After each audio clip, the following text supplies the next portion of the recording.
Rigathi Gachagua. So niaje my guys. So nisiti tena with another video. This time tunataka kuongelea kitu inaoka currently. What is currently affecting our country, nacheki. So kumekuwa na hizi stories za Rigathi anapigwa sana, wanataka kumtoa kwa deputy president. Sasa hadi sisi tunataka kuelewa ni nini inaendelea. Hii story ya Rigathi inaka funny. Nacheki ulicheki vile kulienda pale Senate. Hapo ni pesa ilibonga bro. Hapo ni pesa ilibonga. Tipo lakini huyu jamaa mwenye anaitwa Motise. Kuongea kweli hadi mimi nataka sijasoma law. Huyu msee alipajamba tu si uongo. Unataka kuniambia ni aje? Like unajua sasa Senate ilikuwa inasimama kama koti. So like unataka kuniambia how unakam kwa koti bila ushahidi. Hapana, okay, unajua unaongea ma controversials. Hapana.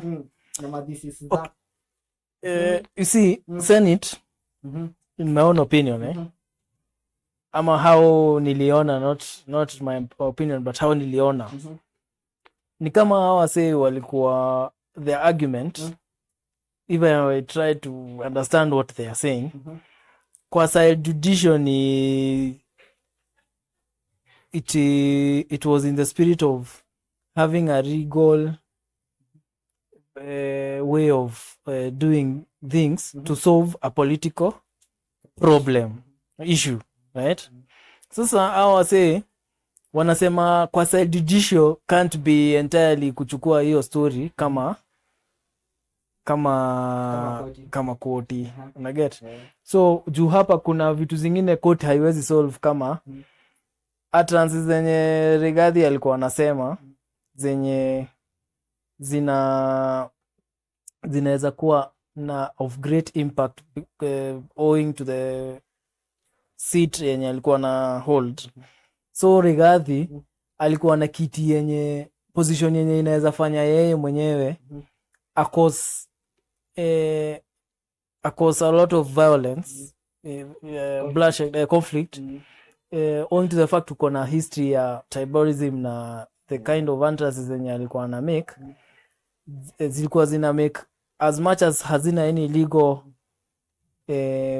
legal grounds in terms of solutions to a problem yenye society iko nayo, but in terms of utterances zenye nasema iko na impact, right? So in that question ya kusema story na shares, as much as alikuwa anamaanisha Kenya alikuwa anamaanisha, ilikuwa in a thin line of being construed to disenfranchise some other communities over others. Unaget? Na hiyo ndio argument ya Senate, right? But legally hai make sense. Okay? And so wakivote yes na no, as much as we know walilipwa, as much as tunashuku waliotushuku kwa Motise. Unajua sasa tuna evidence. Tunasema tu na kuna wenye wana confess na huko kumachinani. Hiyo story ya kwa side judicial kidogo it means there's a judicial way of doing processing ya kufanya hawa say wafanya Rigathi vile walimfanyia. Cross examination ni allowed, it's usually part of a legal process, but on the other hand pia there is a question of of that political issue, and some of the political issues cannot really be solved legally. So sasa nikuulize, okay, unajua sasa one of the major questions nimekuwa nikiscroll social media naona watu kuna a lot of fight somehow. Kuna nyama side na Rigathi na kuna nyama side na Kindiki na kuna wanasema wote watoke. So like based on view yako, wewe unaona aje which one is the smartest move and inaweza happen for the sake of the country? Like unaniget, si ndio? Like wewe unaona aje Rigathi abaki, waende wote, aende Kindiki aingie, Waiguru aingie, who unafikiria aje? Okay, first of all mimi I'm happy such kind of things are happening in this time of age, right? Because now hii constitution is being put to test, right? Na pia the maturity of a democracy inakuwa put to test, right? Because from kitu time ya Gen Zs we have seen tabia mbaya za our political process, unaget how they do not condone people of airing their views and they use any means possible to neutralize that thing in the name of politics, right? Pia this impeachment imeleta another sense that you can actually be impeached without you can actually be impeached even if you hold an office that used to be considered with personalities in the elevation of being a demagogue, like unaget so hiyo nini imetoka like that kind nini of having personality nini ni kama inaenda ikiisha because now even ukiangalia vizuri not that in this case na tunaweza as much as tunaweza taka kuavoid Kenyan politics zinakuwa zimegawanyishwa na tribe of which tunafaa tuulize the question what is tribalism in the first place. Juu hii kitu tunasema tribalism ni nini? Unaget? And in my own opinion it boils down to nini resources, the sharing of resources. Na resources zinashariwa kwa on the table of power, right? So wale watu wenye wana vie for seats ndio wanaenda kushare resources. But now when they go to share resources they are sharing resources with the interest of their tribe, right? Na when sasa wakati mna share resources with the interest of tribe in my own opinion ni tribalism, because now kama for example now venye wanasema venye Rigathi alikuwa anatoa hiyo story za shares which actually confirms that indeed when he was talking about shares it was about tribes naget and it was about tribalism. I would say he was actually peddling tribalism, right? And he actually was exposing that siye peke yake ana generally ana nini but sisi now hakuna mwingine alikuwa on trial ni yeye so kuna watu wenye in my own opinion shallow minded wanaweza sema ni tribal but in essence he was just being the one who has been amekuwa crucified. Yes, it's like an eye opener, unaget so yeye anatufungua macho lakini sasa yeye ndio atabeba msalaba bas unaget so me in my own opinion alikuwa na pedal tribalism when he is talking in that way, because sometimes it is not what you are talking about, it is how you are talking about it. Unaget it is not what you are talking about, it's how you are talking about it. Because if he used, and he's a guy who I would suppose amefanya literature, angetumia better ways of communicating the message alikuwa na communicate in his own political advancement without necessarily making people feel differentiated na nini unaget so hiyo ndio imemtoa unaget as much as it is done by everybody na on this case it is a witch hunt to take him out of office. He gave grounds for him to be impeached with such kind of utterances. So as much as it was a political witch hunt, in essence ilikuanga necessary. But on the other hand pia bringing in Kindiki because ametoka Mount Kenya region, it is also tribalism. Because what are you saying? Neget?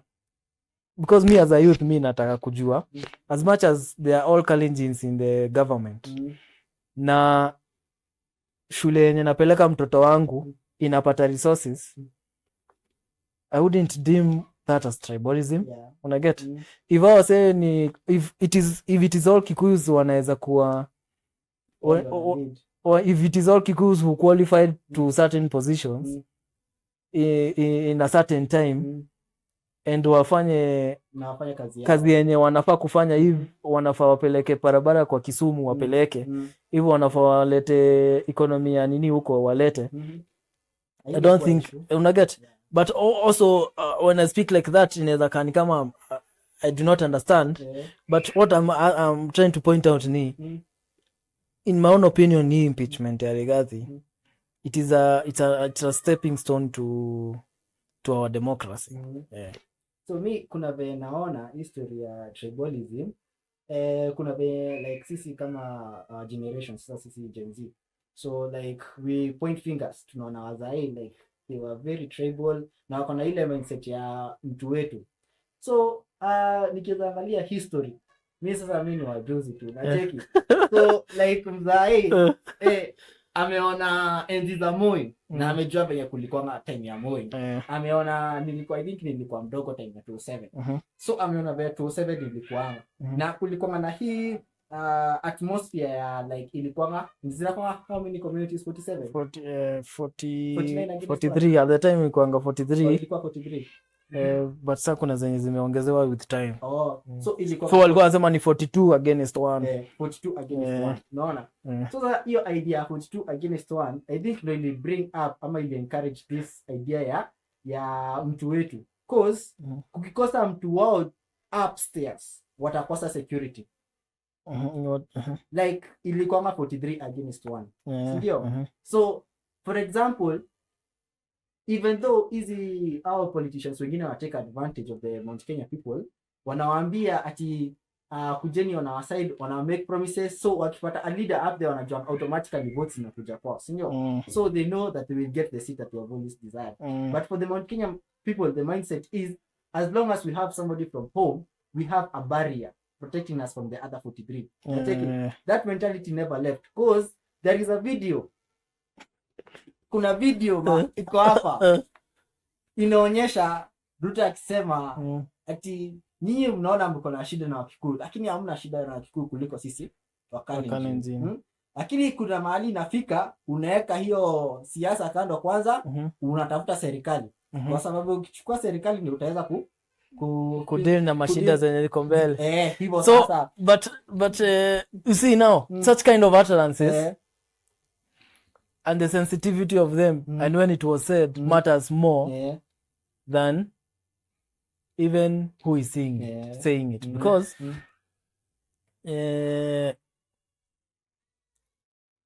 when he spoke hivo, I'm sure he had a context. There are the people who he was addressing to, right? He was addressing to people from other regions. Okay? I'm not like I can't confirm this, but I can suspect alikuwa anaongelesha watu wa kina Wajaka and the other side there, the western region. Now he's telling them to support him. To support him, right? Na if wao wako na shida kumsupport juu ako na Wakikuyu, he's the one who is supposed to be having a problem, the biggest problem with Kikuyus than even them. Naget? But sasa you see now in terms of in terms of sasa how it is perceived, itaperceiviwa msee anataka kufagia hawa right? But pia wazazi wetu when you listen to them wanasema ene Moi Ruto, do you know Ruto? Right? Do you know this guy did this and this allegations, mobs juu aliwa wase kwa church and all. Kiamba alifanya time ya 2007 he was like on the forefront to defend the other side and so Kikuyu retaliated and all that. Unaget? But the truth of the matter ni, in my own opinion, if sahi when I'm at work and I'm selling to a Jaluo guy who is from Kisumu and he's picking a phone call and speaking Kijaka to people from home, I have no problem. Yeah. Right? I'll sell to him how I'm selling to another fellow Kikuyu. When we disagree, we will disagree the same way I'll disagree with another Kikuyu. Although I'll mention kana Jaluo, but it ends there. It doesn't go far to shed blood. Because now we have lived together. To call like we are going to church. We are going to church in the same place. Our children are going to the same school. But the people, their languages. How? Yes, in fact, tukipatana, sometimes I will greet him in his own language, and the culture, that is the culture of Kenyans, the normal wananchi. But now problem comes when now the leaders want to vie for seats. Right? Wakivie for seats in terms of election, unapatanga there's a heightened of remembering. Oh, kume mimi ni Mkikuyu. So I need my people. Yes, my people, my people. But in essence, hiyo kitu, it doesn't work anymore because now haikuangi. It is leaders who bring these conversations. Ni sisi tunaletanga hii conversation. The leaders now. Ni wao wanaletanga that conversation ya manze turugame tuli kitu kimwe. Tusimame kama kitu kimoja. Okay? But sasa when you argue hivo, there is someone who will say ati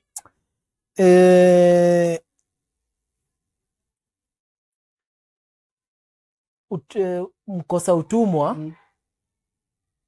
mkosa kukosa culture na Kiswahili ni utumwa. Ni utumwa. Mkosa mila basi. Mkosa mila ni mtumwa. Right? So they will say lazima ujue njia za Kikuyu na lazima usimame na watu wenyu, lazima you understand your people, where you come from, who you are as a person, unajua tribe na hizo vitu zote. Ukiangalia hivyo utapata they have a point, because by the way when you don't have a culture, you should stand for something. Na ndivyo tulikuwa tunaongea na wewe jana.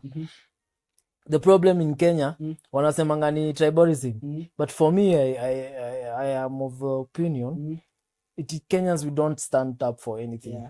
But tutaingia hiyo topic kwingine.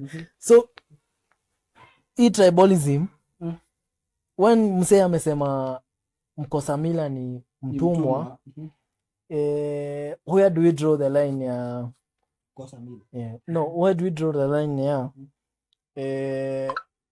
we are sharing resources na tumekosa mila, tumekosa mila. So what are you saying? Are you saying mila yetu ni kuiba? Get? Because hizo ndizo sasa watu wanasemanga, when the other side is complaining, it is seen to be tribal, but on the other side when someone is stealing, anajiveil na tribe. Get? But the truth of the matter ni there is no tribe that tolerated stealing. Yeah, very true. Kuna zile foundations, zile laws zilikuwa constant among all communities. Yes. Hata kama the rules of natural justice, yani kuna vitu zenye wasee wanaamini hii ukifanya hii si story na ati wewe ni Mkikuyu ama ni Mjaka. Hata kama wewe ni hujatoka hadi nchi yetu, hata mzungu akiiba ni vibaya, si ndio? Si ndio? So hapo ndo huwa tunakosea. We don't stand up for something. We don't stand up for like hakuna kuiba. There is no hakuna kukubali this homosexuality. Hakuna kukubali we don't stand up for something. Like hata tuseme tunakubali homosexuality. Get? We don't stand up for something as a people. Kama ni baro matatu unacheki madere, they just go the way wanataka. Kama ni provided there is money inaongea, so wanahonga karao.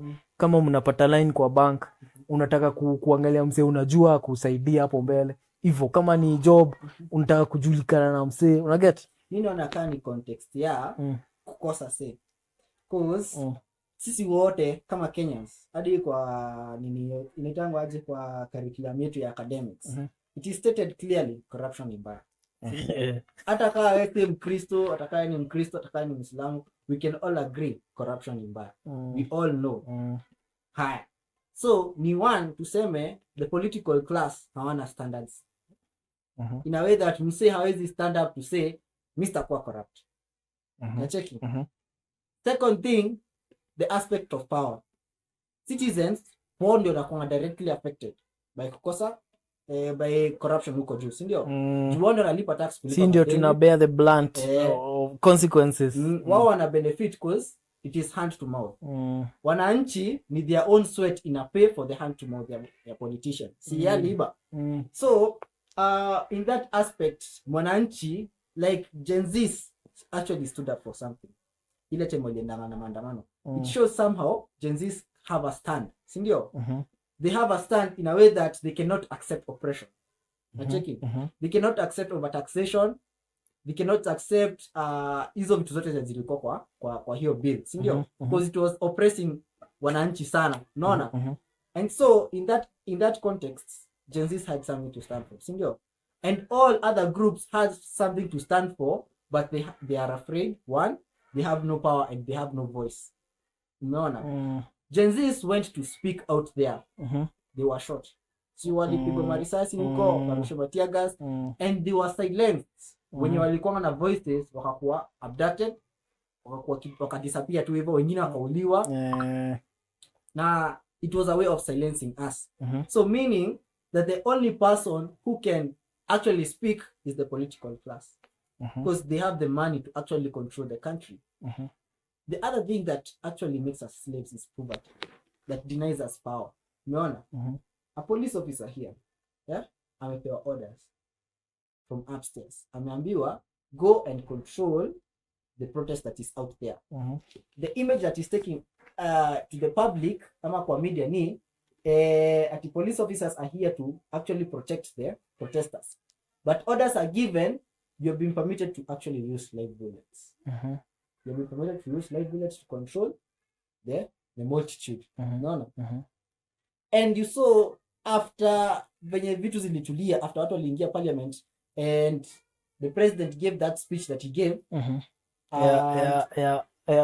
Treasonous. Treasonous. Like he was actually telling the Gen Z, mkuje na mimi nikuje, tuone nani mkubwa. So like after that speech, and then we observe the way he actually acted that he's doing something constructive. The point where alienda aka change cabinet yake. Alafu aka change alichange nini, kuna hii point nilikuwa nataka ku approach, but the point is ali increase salary officers, si ndio? Makarao.